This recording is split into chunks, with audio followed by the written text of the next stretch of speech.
Today's lesson is over quadratic equations, and it is solving by factoring. Okay, so quadratic equations are anything with a power of 2. And so we are going to essentially use our factoring skills in order to solve them. Now, we have not solved problems like this before, so please make sure you pay attention to the different aspects of it. And make sure that when you are doing any homework or assessments that you do it based on the instructions, because there are multiple ways to solve quadratics. So today, though, we are focusing on factoring. So in order to set this up by factoring, step 1 is to set the equation to 0. Okay? In order to factor anything, everything needs to be on the same side. So that's why we need to first set off with it being equal to 0. This one already is, so we're good to go. Step 2 is factor. It's pretty simple step, but there's lots of different factoring methods. So let's remind ourselves of them. So there's 7 different methods. So there's GCF, which is the most basic version. We have grouping, factoring by grouping, which is like a combined GCF. You have easy trinomials where a equals 1. You have the little bit more difficult trinomials where a is greater than 1. Then you have difference of squares. Sorry, I lost track of my head where I was at. And then you have sum and difference of cubes, which are 2 different patterns, so we count them as 2 different. So 7. So looking at what we have here, we have 2 terms, which typically leads me to believe that it's either GCF, difference of squares, or difference of cubes. And in this case, I know it's just the GCF because I don't have any cubes in here at all, and x isn't squared or a squared number, so it can't be that either. So it must just be a GCF. So looking at my 2 numbers, I can take out a factor of 2x, which would leave me with x minus 5. Okay. And when you factor, you always want to double check to make sure you've factored everything, which you have here. And so therefore, we're done with the step of factoring. Step 3 is to set each factor or quantity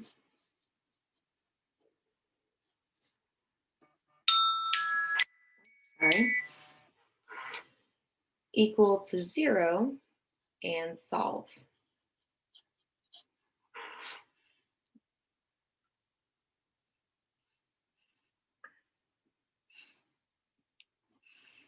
Okay, and so therefore we're going to set 2x equal to 0, and we're going to set x minus 5 equal to 0. And we're going to solve.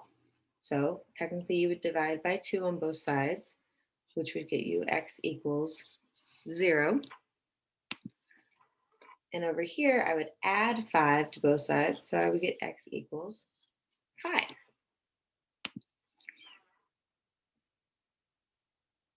Okay, now what ways can I set this as my answers? We can say x equals 0 and 5 with a comma in between, which is the easiest way of writing them together. Now, order doesn't matter. I typically just write left to right, whatever I did left to right. Okay. Excuse me. Okay, and that's it. Now you have factored before and you have set equals 0 to solve. You just haven't done it in this specific step lineup. So it shouldn't be too far off as far as skill wise, but it is a slightly different setup to begin with. Number 2. Skipped more than the lines I wanted. Let's try number 2. X squared minus 7x equals negative 12.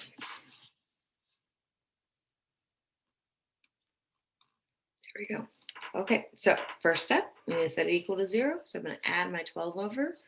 Now, when you add your anything over, always make sure that you have it still in standard notation or standard layout, because you always want the highest exponent first, then proceed down to a constant. So it is looking normal, and then we want to factor. Okay, this is what I would consider an easy trinomial because a is 1.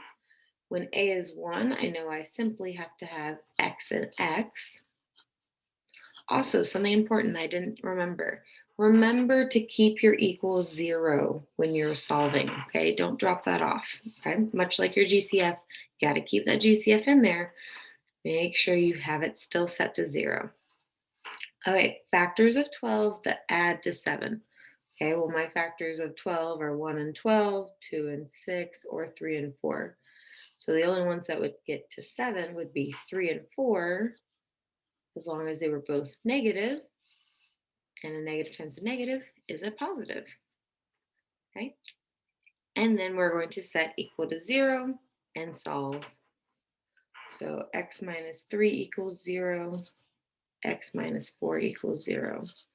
So therefore, x equals 3 and 4, or in a simpler version, 3 comma 4. Now, the biggest thing is you want to make sure that you don't put a parentheses around this, because this is not an ordered pair. It's two separate answers with a comma in between to separate the numbers, okay? So it is not an ordered pair, to clarify. Okay, I'm gonna go ahead and set up number 3 and let you try this one on your own, and we'll pause and come back. X squared plus 6 equals 5x.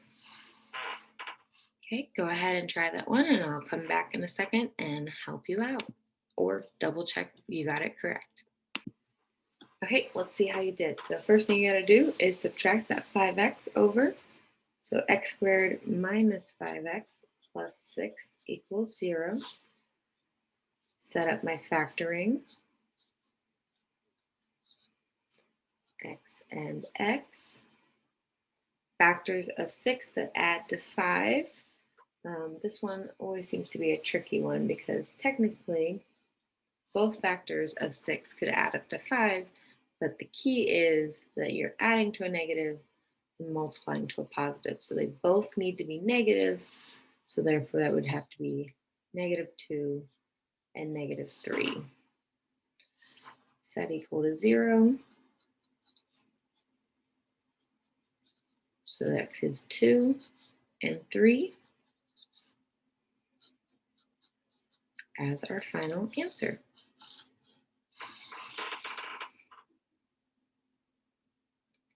Okay, let's try the next one.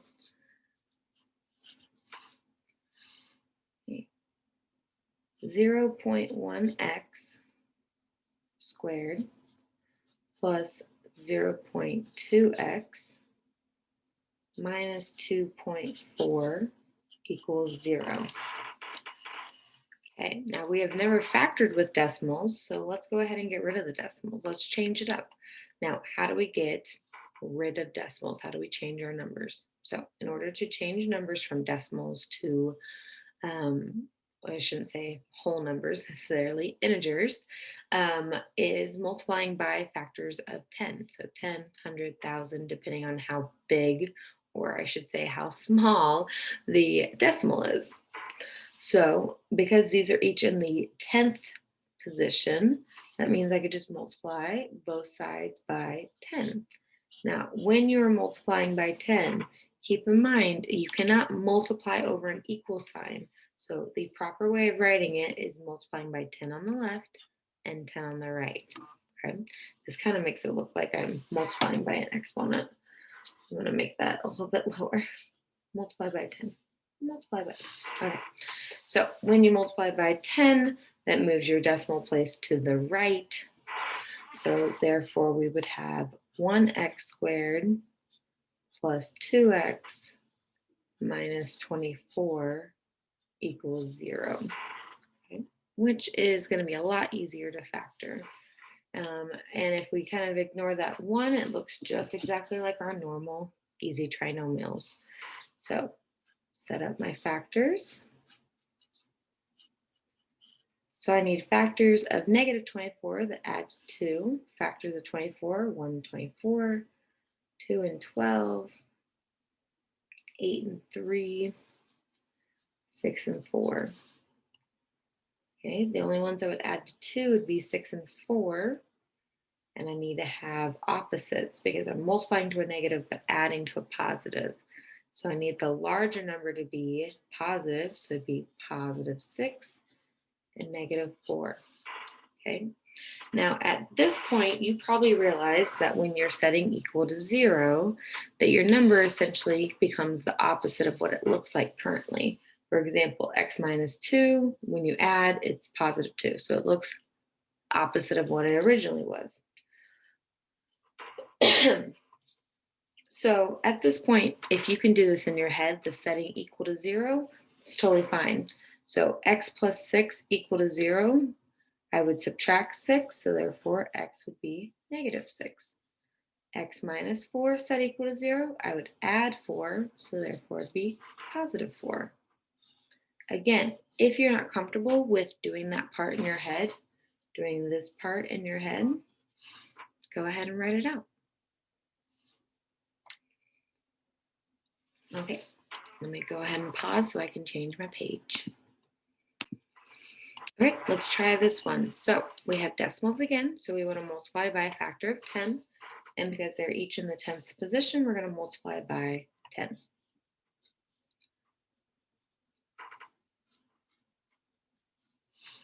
So that leaves me with 2x squared plus 7x equals 15. And then I need to set equal to 0. So I'm going to subtract 15. So that I am set equal to 0. And then I'm going to set up my factoring. Okay, so even though this one is greater than 1, which is technically a harder factoring one, it's not as hard because 2 is a prime number. So we know it's 2x and x. Okay, my factors of 15, however, I do have 2 options. Okay, and because we're only trying to get to 7, fairly unlikely that I'm going to be multiplying by 15 or having a 15 in there, along with a 1. So let's try 5 and 3. So if I try 5 and 3, that's going to get me 6x and 5x. Well, that's definitely not going to get me to 7x. So I know that one doesn't work.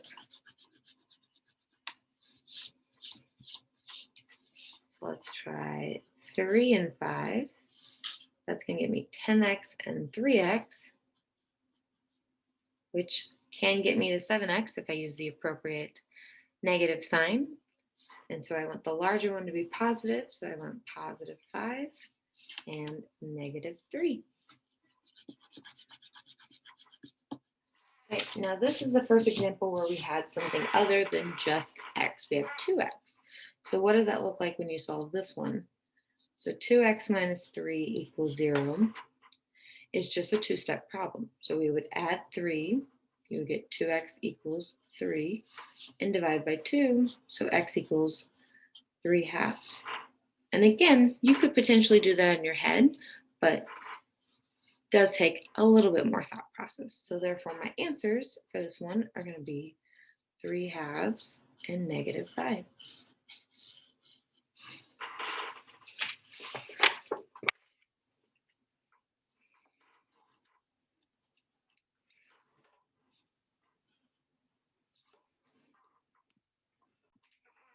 Okay, let's try number 6. 5x squared plus 30x plus 14 equals 2 minus 2x. Okay, so first thing we need to do is set it equal to 0. So we have,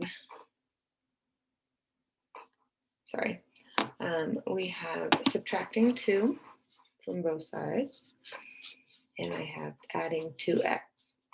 Now, this could be something you can do in your head, but you can also write it out if you need to stay organized.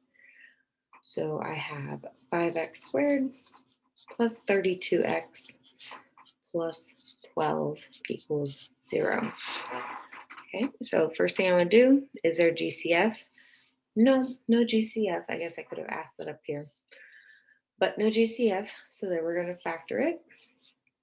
And again, even though it is larger than 1, it is prime. So I know it's 5x and x. And then factors of 12, 1 and 12, 2 and 6, 3 and 4.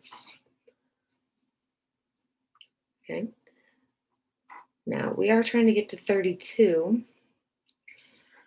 So 1 and 12 is a possibility, but most likely I'm not multiplying 5 times 12. So if I put 12 and 1 here, what would I get?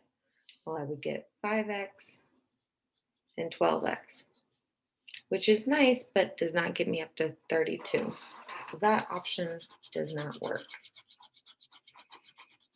And I much prefer to erase when I guess and check. Some people like to just write it and cross it out, but it all depends on how you like to do your factoring. As long as you have proof of your work and you didn't all of a sudden just come up with it off out of thin air. There's normally a thought process to it, or there should be a thought process to it. Let's try 2 and 6. Okay, so if I try 2 and 6, I get 30x and 2x, which is ideal. I need them both. I can add them both, and I have a positive 12, so therefore positive 2 and positive 6.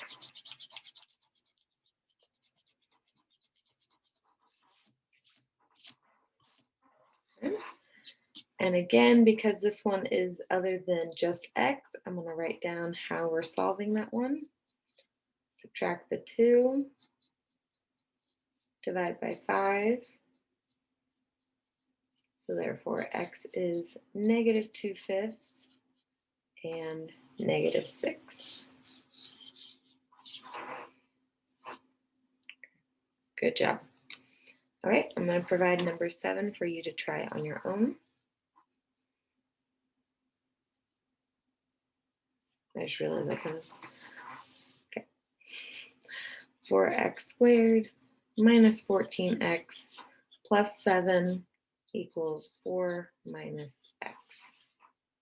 Okay, good luck with that one. All right, let's see how you did. So I'm going to subtract 4 to both sides, and I'm going to add x. So 4x squared minus 13x plus 3 equals 0. I'm going to set up my factors. Now, technically, factors of 4 are 1 and 4 and 2 and 2, so not prime, but not a lot of options. 3, however, is prime, so I know it's 1 and 3. Okay, so let's look at factors, starting off with 1 and 4. So 4x and x, and 1 and 3. So if I put 1 and 3 here, I'm going to get 12x and 1x, which is actually perfect. That's exactly what I needed to get to 13. They would both have to be negative to get to negative 13x, and a negative times negative is positive. So therefore, this one actually worked out really nicely for guess and check. Worked out really quickly.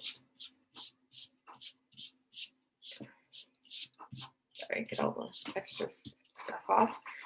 And set it equal to 0 and solve. Now, if you can do this in your head, that's totally fine. If not, you can continue writing it. So I would add 1 and have to divide by 4. So x would be 1/4. And add 3 and we'd get positive 3. So my answers are 1/4 and 3. Okay, let's do one last problem to finish our notes. So I have 12x squared equals 12. Now, this is the type of problem where students are very tempted to just try and solve straight from here.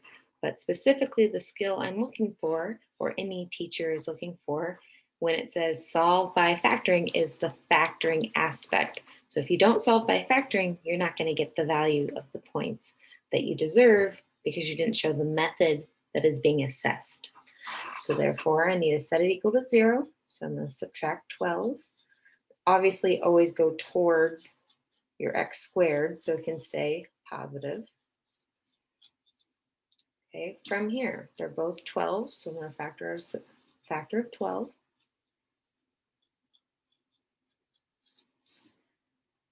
Okay, now from here, x squared minus 1. Hopefully you notice this is difference of squares. So that would be x plus 1, x minus 1. And then we have to set everything equal to 0. So that would include the GCF. But in this case, we have 12 equals 0. Does that work? No, it doesn't. Okay. But if you remember back on number 1, when we did a GCF, we had 2x, and we ended up with the value. That's because there was a variable with the GCF, because 2x equals 0. Well, 0 times 2 is 0. So that works out. It's totally fine. But when there's not a variable with your GCF, it ends up essentially going away because you can't have a number equal to 0. However, the other two factors still work, and we would get x equals -1 and +1, which you wouldn't have to write the positive sign. And a faster way of putting that would just be plus or minus 1, which is a common way that people would write that in a condensed way. But either way works, and that would be the end of the lesson. Good luck with your assignment.